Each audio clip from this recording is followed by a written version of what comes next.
Hi everyone, welcome to another race analysis video. This is the Tour of Goolwa. This is stage 2. It's an 85km pan flat road race. I'm racing in Div 3, which is perhaps a step down from where I'd be expecting to race, but that's where they put me. We're racing in the green caps, and this is the second lap. We're sort of 20k's to go.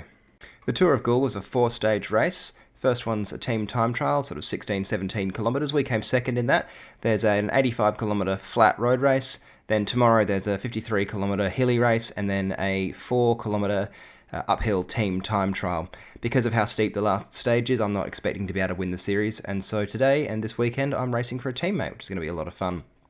Aiden's just pulling through on the left in the black and white kit, and Darren, who's sitting behind me. Both of them are much stronger climbers than me, and both of them have a decent shot at placing overall. The advantage we have is that I'm the rider that people tend to think about on the team if they're thinking of the GC contender. I won the Super Series a couple of years ago.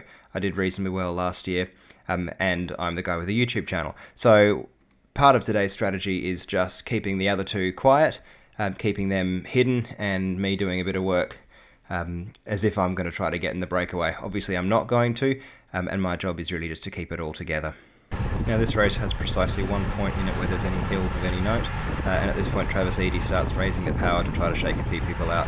Again, I'm just going to sit on his wheel and make sure that he doesn't get away, but I'm pretty sure that none of my two teammates in the back are going to have any issue with this pace. So I'm just going to sit on him, and as he gets around the corner he just takes the pace right out and it doesn't really go anywhere.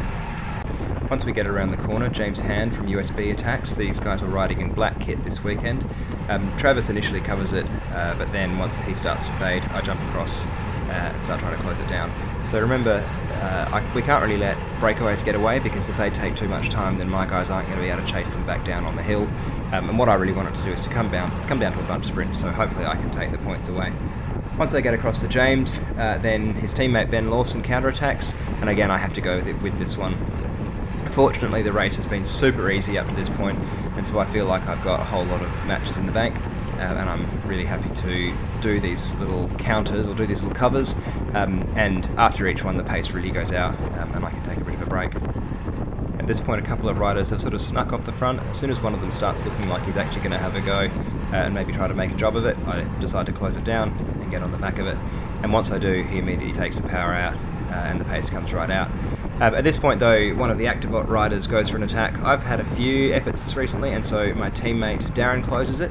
And Darren's not much of a sprinter, but he's a foxy rider, and I'm more than happy to let him go off behind the Activot rider.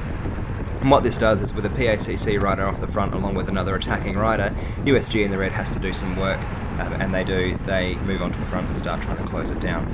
And of course they bring it back fairly quickly. Just remembered I can't sprint. Oh, you have to go now then, won't you?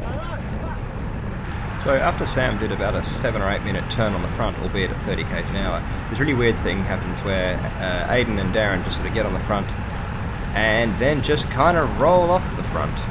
And it takes a couple of minutes before anyone really gets organised to realise that, hey, there's two PACC guys off the front, and start to chase them down. I was doing 30k's an hour, I was doing 150 watts maybe, and they're just disappearing off the front, so that was kind of cool. So there's really not a whole lot to say about the sprint. The last 10k's have been ridiculously easy, which suited me fine. I'm just happy to sit in it, and I'm pretty confident that I can outsprint most people so long as I'm in a good position. I'm sitting in the top 5 wheels the whole time, but more importantly I'm sitting behind Darren Hicks in the red here.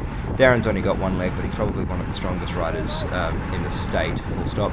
He's a Paralympic gold medalist in the time trial, and he's also a really, really canny bike rider, so you know he's always going to be starting his sprint in the perfect position. You see the Activot rider going for it. There's an SA Fab rider moving up on the right. He's gone really early, perhaps earlier than I wanted. I was going to jump on his wheel, but he starts swinging across a bit too much. Had a bit of a yell at him to keep out the way, and then put my head down and blitzed it across to the finish line. I took 20 seconds in bonus time. Unfortunately, one of the USG riders who had come first in the time trial also got some bonus seconds, so he took the lead in the GC overall, but put me a bit closer to the top, and I was hoping to be able to get a good result in the third race tomorrow. Lots of fun, and I'll see you at the next one. Cheers, guys.